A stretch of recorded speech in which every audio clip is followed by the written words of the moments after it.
Lubos na natakot ang dalawa pa. Nagulat din si Yip. Kakaiba, bakit hindi kinaya ng ancient demon na ito kahit isang daliri? Lumakas ba ang aking passive skill infinite body refinement o ano? Nalaman ni Old Manindasi na iyon ay nasa top 9 nanograms.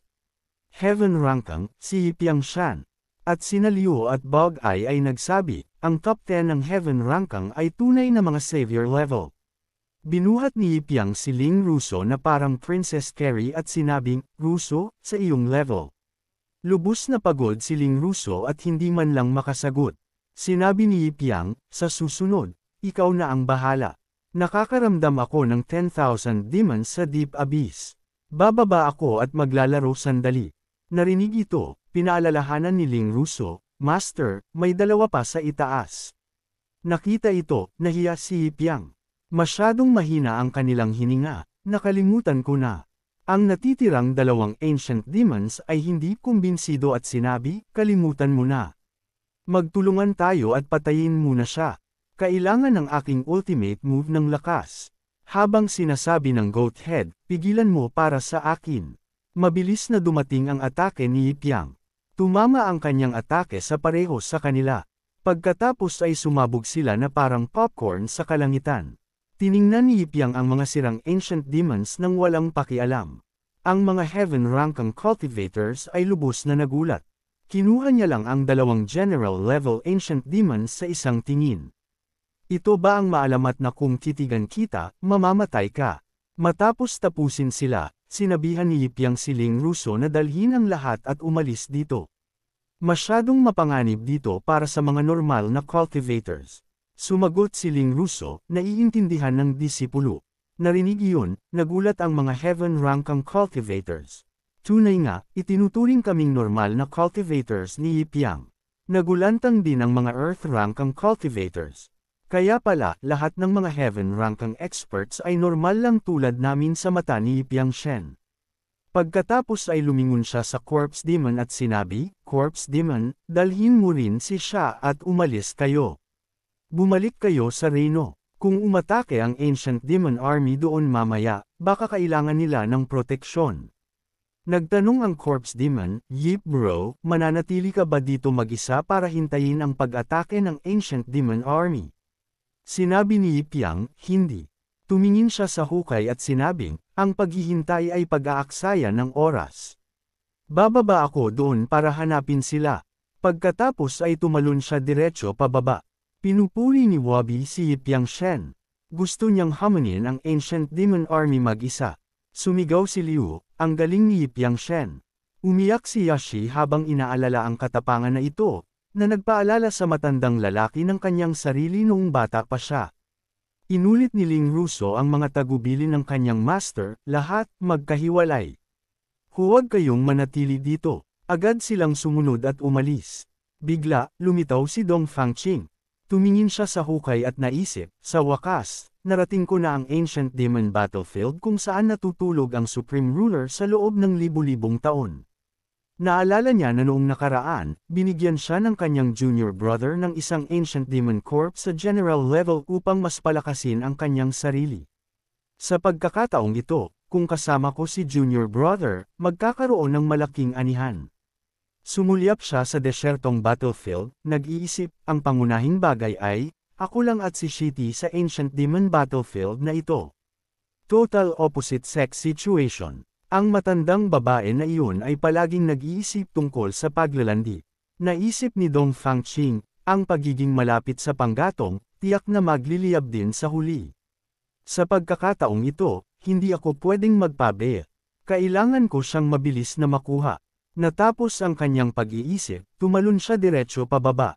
Naisip niya, ito ang unang antas ng Ancient Demon Battlefield. Malamang na hindi pa nakakalayo si Shitty. Pagkatapos ay ligtas na lumapag si Dong Fangqing. Bigla, napansin niya ang isang figure. Tumawa si Dong Fangqing at sinabing, nakita, masaya siyang tumakbo, iniisip, oras na para kumilos ako. Si Dong Fangqing, kahit na gusto niya si Yipiang, ay sinabing, isinasantabi ang pag-iingat, ang aking shade ay nalasan ng lost poison.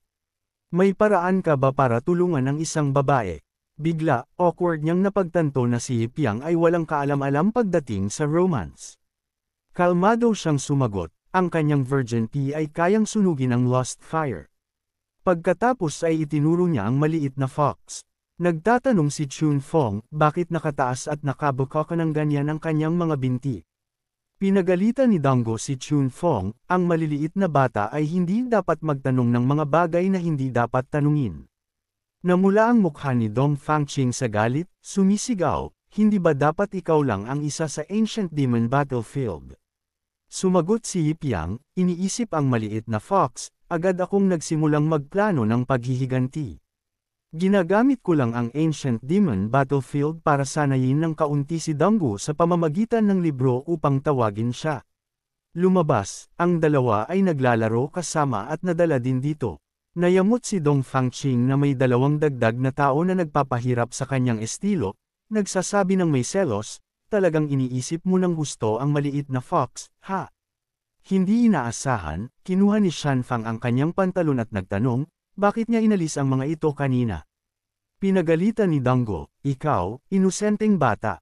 Ibaba mo ang maruming bagay na iyan ngayon. Nakita ang karibal sa pag-ibig ng kanyang master, pinayuhan siya ni Dong, hayaan akong maging prangka, Dong Fangqing. Pinapayuhan kitang iwanan ang ideya ng panunukso kay Hypiang Songsho habang kaya mo pa. Ibebenta mo, hindi mo kayang makipagkumpetensya sa aming master. Pagkatapos ng lahat, ikakasal siya kay Hypiang Songsho. Ang 4 kong bodyguards at ako ay bahagi ng kanyang dowry. Mas malakas kami kaysa sa iyo mag-isa. Tiyak na matatalo ka. Mapagmataas na sinabi ni Dong Fangqing, wala si Sho dito.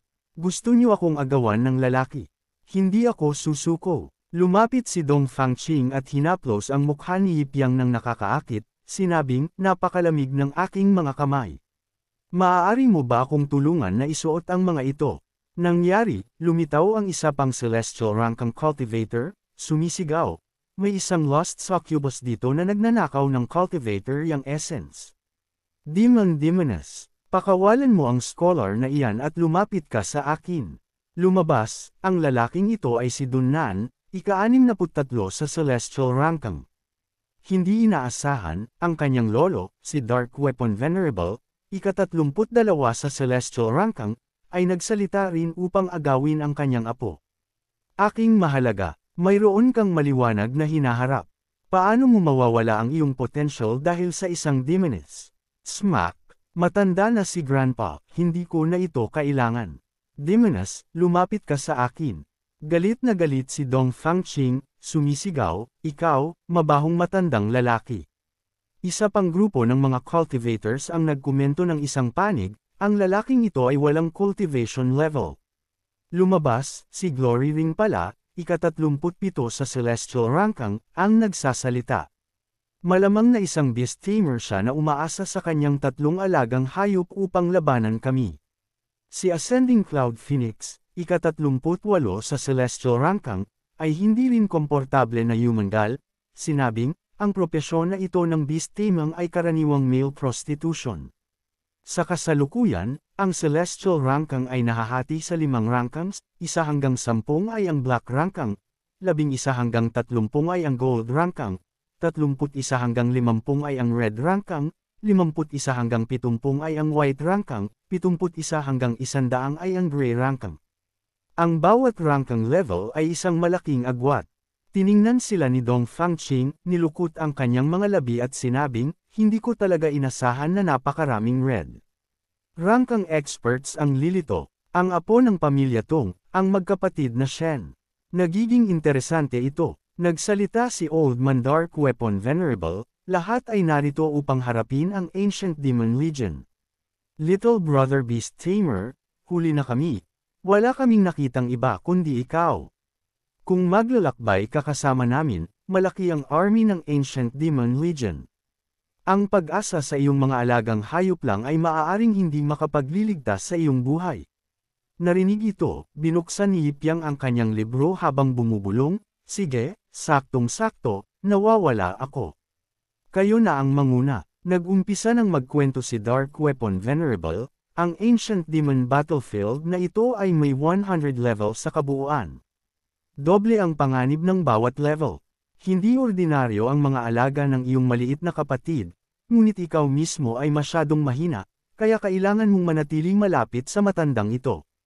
Huwag kang lumayo, sinabi ni Yipyang, pasensya na sa abala. Mas lumalim pa sila sa Ancient Demon Arena. Bigla, sumigaw si Dark Weapon Venerable, lahat, tigil. Maging alerto rito. Narinig ito, hindi alintana ni Yipyang at patuloy na nagbasa ng kanyang libro. Tiningnan ng grupo ng mga cultivators ang malabong mga figures sa ibaba, nagtatanong, ano ang mga iyon? Lumabas, sila ay isang grupo ng Ancient Demon Colossi na lumalapit sa kanila. Ang mga Ancient Demons na ito ay mas marami pa kaysa sa Yayan Army. Si Dark Weapon Venerable, nakita kung gaano karami, bumantong hininga, oh my God, napakarami nila. Mahina namang bamulong si Guam Hueren, ang mga Colossal Elephant Soldiers na ito ay Elite Demon Soldiers, halos nasa antas ng mga Demon Generals. Sa lakas ng ating hongbang, kaya nating harapin ang mga Demon Generals, ngunit ang bilang na ito. Kinalkula ni Shu Yunjifang, dapat ay 10,000 sila. At si Qian, pinagpapawisan ng husto. Sinabing, kung lalabanan natin sila ng harapan, mapapagod lang tayo. Ngunit kakaiba, bakit hindi sila umaalis sa abyss para salakayin ang human world at sa halip ay nakabantay lang dito? Ipinaliwanag ni Dong Fangqing ang tanong ng matanda, simple lang, dahil ang pasukan sa abyss ay nawasak bago pa man. Lahat ng mga scouts na ipinadala ay inasikaso iyon. Malamang ay nakatanggap sila ng utos na maghintay hanggang sa muling mabuhay ang kanilang Ultimate Demon Lord. Kinailangan namang hanggan ni Old Anizun ito, ang Ancient Demon Battlefield na ito ay talagang puno ng mga nakatagong panganib. Nakita ang bilis ng pag-iisip ni Dong Fanjing, agad na nagtanong si Dunan, paano ako makakapagparami pa ng isang kuneho, bro beast tamer? Napakatalino ng alaga mong kuneho. Gusto ko rin ng isa. Nagbabala si Yipyang, payuhan kitang mag-ingat. Pinapatay niya ang mga tao sa isang kisap mata. Tiningnan ni Shu Yunjifang ang sitwasyon at naramdaman ang kawalan ng pag-asa. Anong gagawin natin? Nasa unang level pa lang tayo at nakatagpo na ng 10,000 ng Ancient Demon Colossal Elephants. Kailangan ba nating huminto dito? Galing tayo sa mga prestihiyosong pamilya, itinalaga upang iligtas ang mundo. Medyo takot na sinabi ni Old Man Anizuni, hindi pa tayo nakakalayo sa kanila. Hanggat hindi natin sila guguluhin, baka maging maayos tayo. Bigla, sumigaw si Chunfang at tumalon pababa. Ang hongbang cultivator ay nagsimulang magreklamo, Beast Tamer, bakit ganyan tumakbo ang alaga mo? Bilasan mo, itali mo siya. Huwag mong galitin ang Colossal Elephant Army. Kalmadong nagbasa si Yipyang ng kanyang libro. Casual na sinasabing, anyway, hindi nyo kayang iligtas ang mundo sa ngayon. Sasasanayin ko muna ng kaunti ang maliit kong fox. Sumugod si Chunfang sa harap ng ulo ng Ancient Demon Elephant. Naalala niya ang mga salita ni Yipyang, tandaan, huwag mong iilagan. Kailangan mo lang harapin ito. Sumigaw. Ang maliit na babae, gagawin ko ang lahat.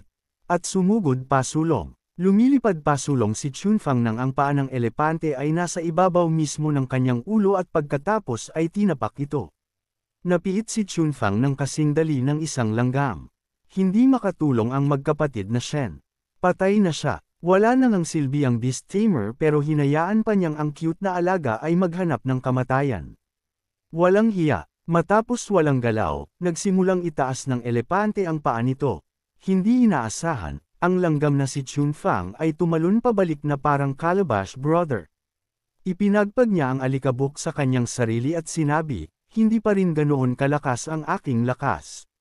Nagulat si Shu Yunjifang, hindi siya nasugatan kahit kaunti. At sumigaw din si Qi Zunj, ito kaya ang maalamat na Demon Fox na may immortal bloodline. Hindi ito kayang saktan ng mga blades at spears. Hindi ito kayang tagusan ng tubig at apoy. Ang maliit na fox ay magiging napakalakas kapag lumaki na.